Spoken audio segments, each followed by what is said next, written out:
ఈ సంస్థ ఉపయోగపడుతుంది అధ్యక్ష. వైద్యం, విద్య, వ్యవసాయం, గృహ నిర్మాణాలు, స్టోర్స్ రంగాల్లో సేవలు అందిస్తుంది అధ్యక్ష. ఆర్టీటీ అంటేనే ఏ పార్టీకి, కులానికి, మతానికి సంబంధం లేకుండా ఆ సంస్థ చేస్తున్న సేవలు చెప్పాలంటే ఒక రోజు సరిపోదు అధ్యక్ష.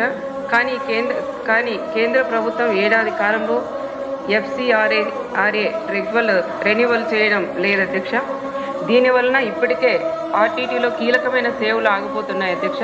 దీనిపై అనంతపురం జిల్లా నేతలు ముఖ్యమంత్రి చంద్రబాబు నాయుడు గారు దృష్టికి కూడా తీసుకెళ్లాం అధ్యక్ష.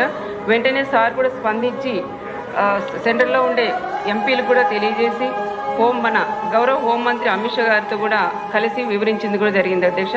అయినా కేంద్ర ప్రభుత్వం నుంచి ఇంకా ఎలాంటి స్పందన లేదు అధ్యక్ష. అందుకే అధ్యక్ష, మన సభ ద్వారా కేంద్రానికి ఒక విజ్ఞప్తి కూడా చేస్తున్నాం అధ్యక్ష. ఆర్టీటీని ఒక మతపరంగా చూడవద్దని విజ్ఞప్తి చేస్తున్నాం అధ్యక్ష. మన గౌరవ మంత్రివర్యులు లోకేష్ గారు కూడా మాంచు ఫెరార గారితో కూడా సమావేశమై ఆర్టీటీ సేవలు కూడా ఆగకుండా కొనసాగేలాగా కేంద్రంతో మాట్లాడతామని హామీ ఇవ్వడం జరిగింది అధ్యక్ష. దయచేసి ఎఫ్సిఆర్ఏ సమస్యను కూడా పరిశీలించాలని సభ ద్వారా నేను కోరుకుంటున్నాను అధ్యక్ష. ఆర్టీటీ అంటే మా అనంతపురం ఉమ్మడి జిల్లాలో కూడా ఎస్సీ ఎస్టీలు కూడా ఎంతో ఆర్టీటీ మీద కూడా ఆధారపడి ఉన్నాయి అధ్యక్ష. ఇంట్లో కూడా హౌసింగ్ వచ్చేసి ఇల్లు కట్టించే ఎస్సీ ఎస్టీలు కూడా హ్యాండ్ ఓవర్ చేసే సంస్థ ఆర్టీటీ.